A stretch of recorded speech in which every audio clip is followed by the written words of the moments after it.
Alors, la situation se déroule dans une école secondaire de la Mauricie. Le groupe en question est constitué de garçons qui sont, principalement de garçons qui sont en sport-études. Puis, depuis le début de l'année, la tension n'arrête pas de monter dans la classe qui est divisée en deux groupes. D'un côté, on a les joueurs offensifs et de l'autre, on a les joueurs défensifs de l'équipe de football. Puis, chaque groupe est dirigé par un leader. Donc, les élèves s'insultent, se dégradent et s'humilient ouvertement. Donc, sont vraiment méchants les uns envers les autres.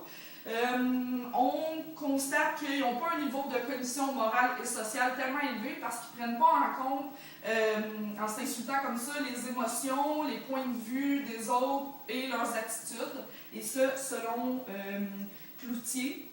Ensuite, les attaques verbales qui se lancent démontrent qu'ils n'ont pas une bonne évaluation des comportements qui sont socialement acceptables dans une communauté.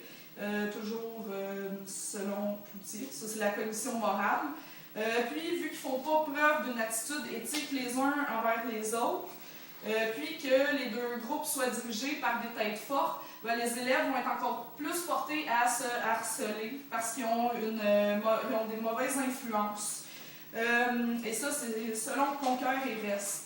Donc, de toute évidence, il y a des aspects qui doivent être travaillés avec ces élèves-là. Notamment Vivre ensemble et citoyenneté, qui fait partie des domaines généraux de formation du PFEQ. Il va être nécessaire de les amener à développer un sentiment d'appartenance dans le groupe pour amener les élèves à coopérer, puis à trouver ensemble des solutions dans des situations qui sont conflictuelles par la discussion et la négociation, plutôt que par les insultes. Toujours en se basant sur le PFEQ, on va devoir travailler des compétences transversales comme la coopération et la communication. Donc, la science pédagogique proposée dans le cadre de leur cours d'histoire a pour objectif d'instiguer les deux côtés opposés à discuter entre eux de façon diplomatique et respectueuse pour qu'ils en viennent à un compromis. Donc, on souhaiterait que les élèves développent des stratégies pour communiquer dans le respect de manière adéquate et respectueuse pour qu'ils renforcissent leur sentiment d'appartenance dans le groupe.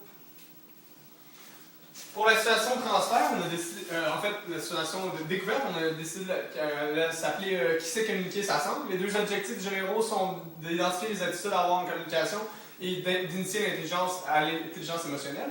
Un objectif plus spécifique est de former des groupes entre les deux côtés qui s'opposent dans la classe. Donc l'effectif, c'est toute la classe, donc on a imaginé un groupe de 30, matériel, un bol, avec à l'intérieur 30 bouts de papier avec une attitude qu'on peut avoir en communication comme fâché, triste, etc. Sur chacun d'eux, et avoir un rouleau de papier collant. C'est simple, le déroulement au préalable. Qu'est-ce qu'on fait? C'est que chaque élève prend un petit bout de papier, se le colle sur le front, il va avoir une attitude, par exemple, il ne faut pas qu'il le regarde. Donc ça devrait prendre environ 5 minutes de faire ça, c'est toute la classe qui le fait.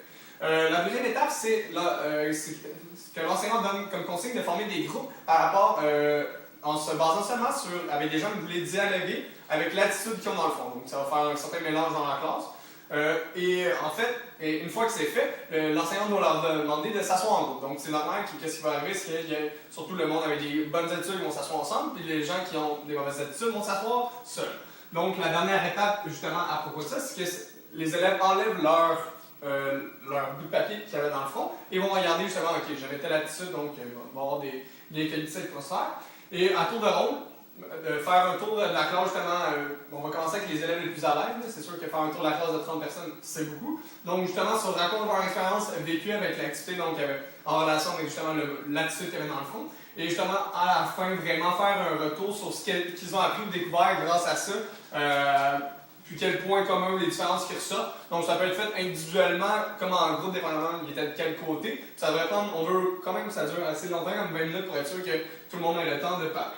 Donc le bilan, les choses possibles, c'est à la place de le faire avec un nom l'attitude qui ne savent pas dans le fond, ça serait de, justement, au début, ils lisent l'attitude. Comme ça, ils iraient avec l'attitude. Donc, ils agiraient avec l'attitude qu'ils ont sur le papier. D'après nous, ça aurait à peu près le même effet. Aussi, faire l'activité en sous-groupe, parce que c'est sûr que s'il y a 15 personnes qui ont des attitudes négatives, on va se retrouver 15 tout seuls. Si on fait des petits groupes de 5, une ou deux personnes vont se retrouver tout seuls. Donc, c'est mieux que tout le monde participe un peu plus. Les avantages de ça, ça crée des conflits sociaux parce que les gens doivent se mettre avec leur... ils ne doivent pas se fier à leur opinion, mais juste à l'attitude. Par exemple, un inconvénient, c'est que les jeunes peuvent se mettre à tricher pour être sûr d'être avec eux, avec leurs amis, comme dire le nom aux autres ou lire justement qu'est-ce qu'il y a. Et aussi, prévoir aussi le temps nécessaire pour que tout le monde parle, pour que ce soit encore les deux conflits, en fait, ça soit les deux leaders négatifs qui parlent encore tout le temps. Donc, je vous laisse avec la généralisation. Donc, pour ce qui est de la généralisation, une fois l'activité terminée, la professeure ou le professeur va faire un petit peu comme avec le cercle magique, il va faire une pédagogie active pour écouter justement les commentaires des élèves qui ont apporté leur expérience, qu'est-ce qu'ils ont trouvé d'intéressant. Et une fois l'activité terminée, elle peut faire aussi un retour par elle-même pour justement, elle, ses commentaires, qu'est-ce qu'elle a observé, qu'est-ce qui est intéressant. Ensuite, une fois le retour terminé avec la pédagogie active, la professeure peut choisir, ou le professeur peut choisir d'initier les élèves justement à des concepts comme la communication et l'intelligence émotionnelle. Pour ce qui est, mettons, de la communication, il y a des concepts à travers la communication que la professeure peut les initier, comme par exemple émetteur-récepteur, message, le codage, le canal, tout en faisant appel à cette discipline, comme par ici en histoire. Donc, selon Shannon et Weaver, en histoire, on pourrait, comme par exemple, proposer que l'émetteur serait, par exemple, un empereur romain et que le récepteur serait son général et qu'il essaierait de justement passer un plan d'attaque. Donc, le codage, le message, ce serait le plan qui voudrait passer. Le canal serait autant auditif que visuel pour passer le plan. Ensuite, on pourrait initier les élèves aussi au concept d'intelligence émotionnelle. Dans une situation comme celle-ci, où il y a un conflit entre deux groupes interclasses, l'intelligence émotionnelle est très intéressante d'être abordée. Selon Solvay, les 5 domaines principaux d'intelligence émotionnelle sont la conscience émotionnelle, la maîtrise émotionnelle, l'automotivation, la perception des émotions d'autrui. C'est très important dans une situation de conflit de comprendre les émotions de l'autre et savoir les gérer. Gérer les siens aussi, savoir aussi identifier les siens. C'est pas tout le temps facile. Comme par exemple, en raison du conflit qu'on a ici, on pourrait prendre l'exemple au niveau de notre discipline en histoire de la crise des missiles qu'il y a eu à Cuba. Ils ont été capables de gérer le conflit avec leurs émotions. Ils n'en sont pas venus au coup. Et c'est très important dans une situation de classe comme la nôtre de ne pas en venir au coup parce que c'est très important d'être dans un système d'éducation sans violence. Donc, je vais maintenant vous passer à la situation de transfert avec Olivier Garrigue. Pour ce qui est de la situation de transfert, on a la classe avec l'équipe de football. La classe est divisée en deux, comme on a vu auparavant. Donc, on a pensé de confronter les deux groupes avec un débat constructif. La situation de transfert n'abordera pas la problématique directement. On va plutôt faire un débat historique qui va parler de la guerre froide. La guerre froide, c'est la division entre les États-Unis et l'URSS, l'affrontement avec deux têtes fortes comme dans la classe.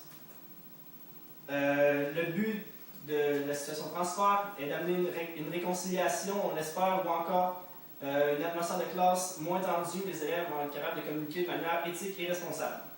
Les objectifs de la situation de transfert, il y a être capable de formuler des idées en groupe et de les partager sous forme de débat, être capable d'écouter les opinions et les idées des autres, être capable de trouver des solutions équitables pour les deux groupes, faire preuve de respect et d'éthique. Pour ce qui est des objectifs plus spécifiques, on a faire preuve de commission morale et sociale et être apte à coopérer en groupe de manière éthique. Voilà. La procédure. Premièrement, pendant 30 minutes, ils vont lire un texte de vulgarisation pour s'habituer avec la guerre froide, se familiariser avec les termes, les personnages. L'étape 2, on sépare la classe en deux, mais c'est important de ne pas prendre les mêmes groupes qu'il y a dans la classe. On met ça homogène, tout le monde est mixé. Ensuite, c'est ça, les groupes, il y en a un c'est les États-Unis, il y en a un c'est l'URSS. Principalement, les groupes ressortent dans les points importants qu'ils ont vus dans leur lecture et tout. Après ça, ils préparent un débat. Et ça, c'est l'étape 3 dans l'autre séance. Ils font un débat, ils essaient de trouver un consensus entre les États-Unis et l'URSS. L'enseignant, pour sa part, lui, c'est le médiateur.